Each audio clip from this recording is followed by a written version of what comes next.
The Royal Air Force was formed April 1918, when the Royal Flying Corps and the Royal Naval Air Service were combined to improve the coordination. The new service was given its own minister and its own ranks. The other two services were amused at airmen who did not fly at the plethora of marshals.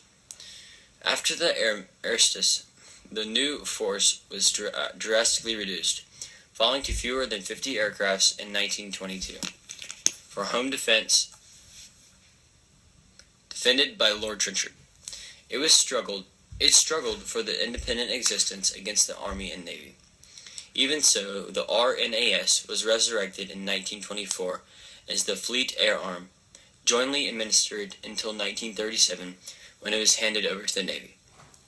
A cadet college was opened at Cranwell in 1920, and a staff college at Andover in 1922. The basic problem was how to obtain adequate resources for the governments in acute financial difficulties and often committed to cause of disarmament. Strategically, it was a question of striking a balance between offense and defense, bombers and fighters. Trenchard was a strong believer in the smallest possible fighter force, just enough to keep the civilians quiet. For many years, the doctrine that the bomber would always get through, especially when supported by the Prime Minister Baldwin, suggested that the defense was useless. But the invention of the radar in 1935 and the successful flights of the Hurricane in 1935 and Spitfire in 1936 tipped the balance back to defense. It was not easy to compute exact figures for the aircrafts at the outbreak of the Second World War in 1937.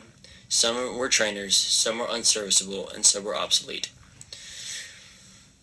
The Germans had substantial but not overwhelming numerical superiority with 4,000 planes to Britain's 2,000. The French Air Force, in poor shape, had some 1,500. While the British figures included sedate Gloucester Gladiators and Hawker Furies, not very furious with a top speed of 223 miles per hour, and introduced in 1931, the Luftwaffe had been completely re-equipped after Hitler's rise to power. A major problem for the Royal Air Force was the spread of its commitments, especially after the entry of Italy in 1940 and Japan in 1941, extended the war to North Africa and the Pacific. British received vital help from the Dominion's Air Force, which provided about a quarter of squadrons from the fall of France in May of 1940.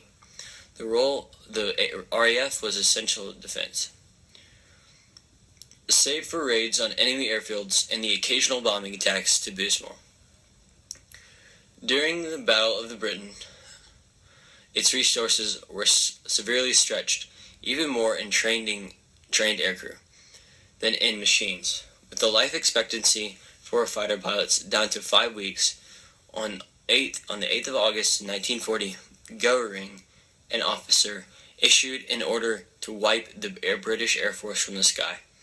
To his surprise, due to the Studka dive bombers, which had spread such a terror in Poland and France, proved slow and vulnerable to the Spitfires and Hurricanes, the Luftwaffe operation over the enemy territory and using bombers suffered disproportionate losses in aircrew.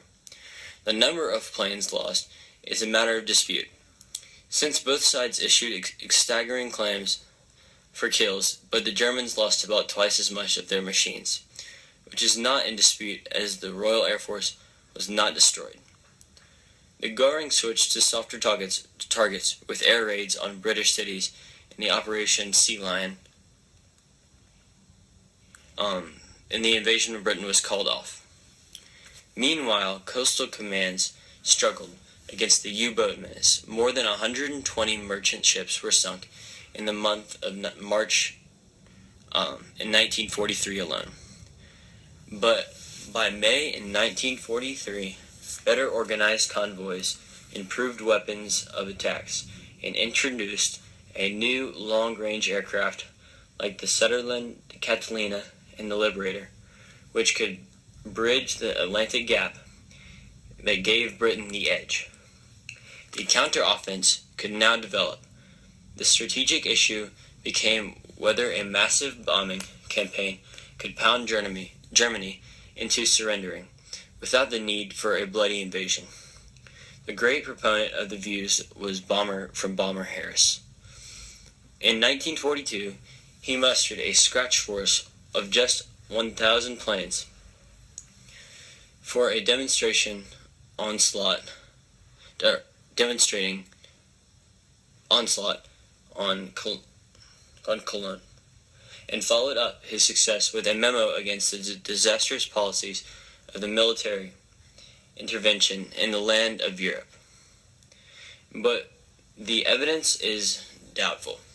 Churchill pointed out that civilian morale is often surprisingly resilient under the intolerable suffering of mass bombing, and it was less destructive of the German war effort that had been hoped, and the aircraft losses were very heavy. Bomber Command lost 55,000 men during the war, more, it had been said, than all the officers killed in the First World War. Until the end of 1944, Germans produced tanks, guns, and fighter aircrafts, and continued to increase, with factory camouflage and dispersion. Allied air powers was also needed to cover the Normandy landings in 1944, to deal with the V-1 flying bombs which began to arrive in Britain a week after D-Day, and the attack launching sites for V-2 rockets from September 1944 onwards. A connection between the RAF and Codename Verity is very simple. 3 of the main characters in Codename Verity were in the RAF. Their names were Jamie, the main character Julie, and the supporting character Maddie. In the book, they were all fighter pilots, and Maddie and Julie, best friends, had been separated due to Julie crashing.